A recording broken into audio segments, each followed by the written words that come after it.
Hello everyone, this is me Sathiya है और मैं आपके लिए लेके आए हूँ एक और रीडिंग जो कि होगी उन लोगों के लिए जो राइट नाउ ऐसी सिचुएशन में है जहाँ पर आप एक स्पेसिफिक समवन को चाहते हो, आप इससे शादी करना चाहते हो, पर आपको नहीं लग रहा कि शादी की तरफ चीज़ें जा रही हैं या नहीं।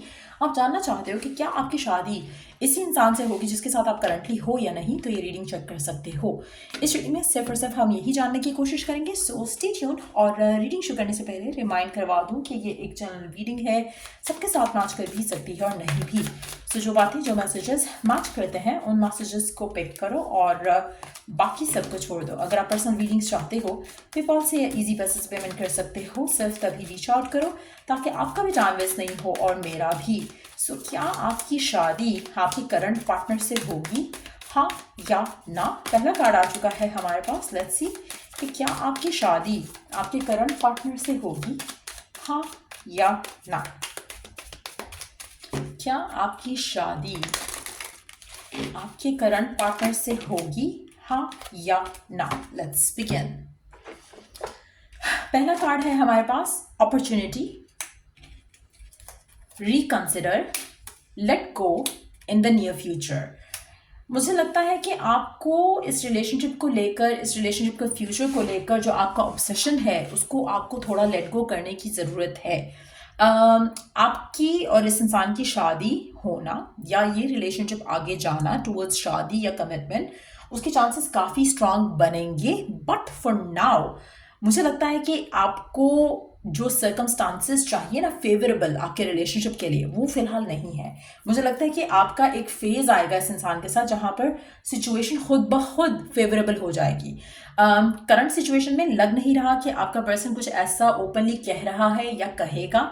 मुझे लगता है कि इन द नियर फ्यूचर ऐसा कुछ होगा या आपकी लाइफ में या आपके पर्सन की लाइफ में, जिसके बाद ये इस रिलेशनशिप को रिकंसिडर करेंगे इन अ लविंग वे, जहां पर ये सोचेंगे कि हाँ may be you are the one for them.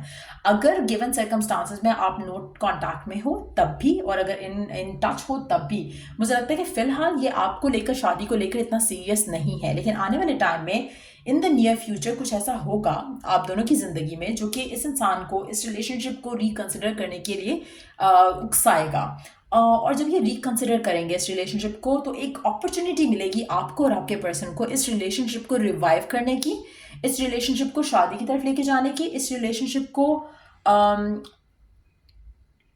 एक नए पर्सपेक्टिव से देखने की भी। सो मुझे लगता है कि उसको थोड़ा टाइम लगेगा। सो कोशिश करो कि as you wait, while you wait, आप ज़्यादा ऑब्सेस नहीं करो, क्योंकि जब आप चीज़ों को सरेंडर करोगे तो ऑटोमेटिकली खुद ब खुद, मुझे लग रहा है कि जैसे अगर आप चीज़ों को भी फिलहाल करना चाह रहे हो ना, या पर्सन को प्रेशराइज कर रहे हो, या फिर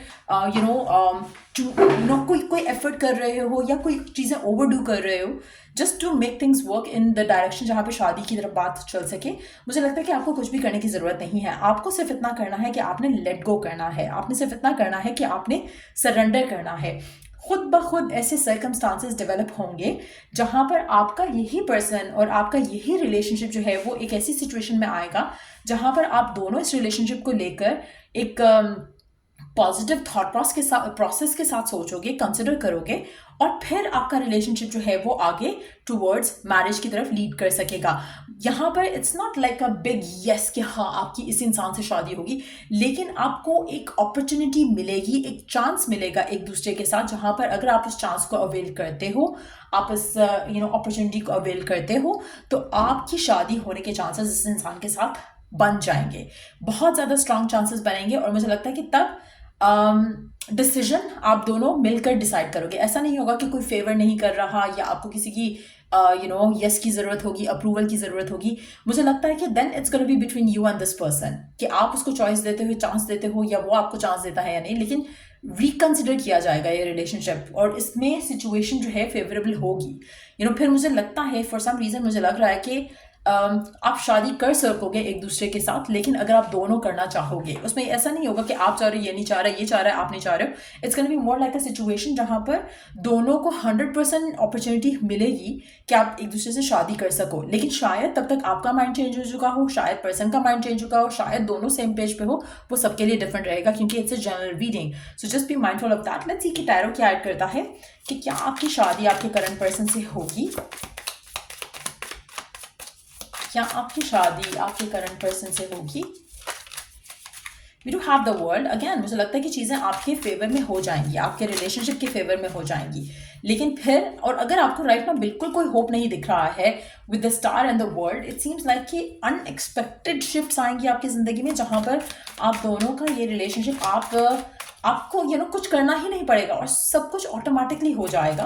और फिर आपको चॉइस दी जाएगी डिवाइन की तरफ से कि क्या आप इससे शादी करना चाहते हो, क्या आप इसके साथ अपनी ज़िंदगी बिताना चाहते हो। तब आपका जो डिसीजन होगा वैसा हो जाएगा। सो मुझे लगता है कि it's gonna be more of a situation जहाँ पर आपको डिवाइन प्लेट में सर्व करेगा ये रिश्ता, ये पर्सन, ये प्रपोजल, और फिर आपकी चॉइस होगी। और इसी तरह से मुझे लग रहा है कि पर्सन के एंड से भी ऐसा ही होगा। ऐसा कोई मैटर नहीं होगा, ऐसी कोई उलझन नहीं होगी जो आप दोनों को एक दूसरे के साथ आने से रोक सके। हाँ, आप दोनों क्या चाह रहे होगे उस पॉइंट एंड टाइम पे वो सबके लिए डिफरेंट होगा, बट मुझे लगता है कि चांसेस शादी हो जाने के चांसेस काफ़ी स्ट्रांग रहेंगे। एक और चीज़ मैं यहाँ पे मेंशन करूँगी कि गिवन सर्कमस्टांसेस जब हम ये रीडिंग कर रहे हैं, वहाँ पर आपको एक चीज़ को अंडरस्टैंड करना है कि आपको लेट गो करना है, आपको सरेंडर करना है, आपको इस रिलेशनशिप को लेकर ऑब्सेस नहीं करना है। और आप में से कुछ लोग जो है अर्थ साइन हो सकते हो या एयर साइन हो सकते हो, स्पेसिफिकली एक्वेरियस हो सकते हो। Let's see more cards here.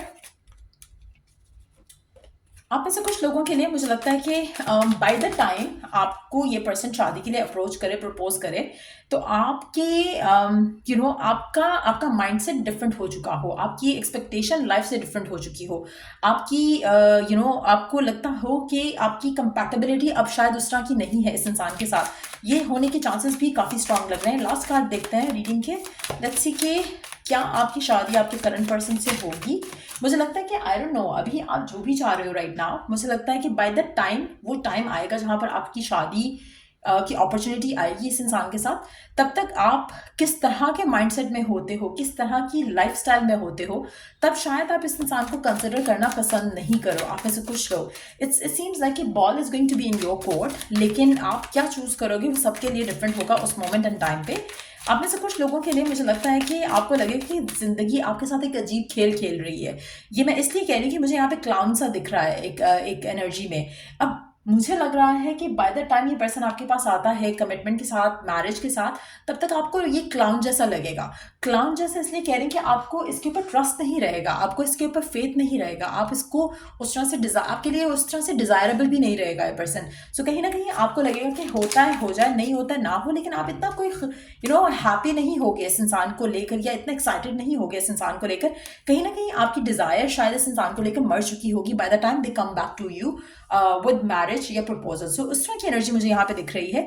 But yes, मुझे लगता है कि आप अपनी जिंदगी में काफी सक्सेसफुल होगे bye the time this person comes back, और आप चूज करोगे कि आपको इससे शादी करनी है या नहीं। लेकिन मेजॉरिटी लोगों के लिए, टू बी ऑनेस्ट, मुझे लगता है कि आपके पास या तो बहुत अच्छे ऑप्शंस होंगे या फिर आपका दिल इस इंसान से उगता चुका होगा। और मेजॉरिटी लोगों के लिए जब ये पर्सन आपके पास आता है शादी की बात करने के लिए। सो यार, ये रीडिंग आप लोगों की अगर आपको हेल्प किया हो, गाइड किया हो, तो लाइक शेयर सब्सक्राइब जरूर करो। Till I do the next reading, take care, bye.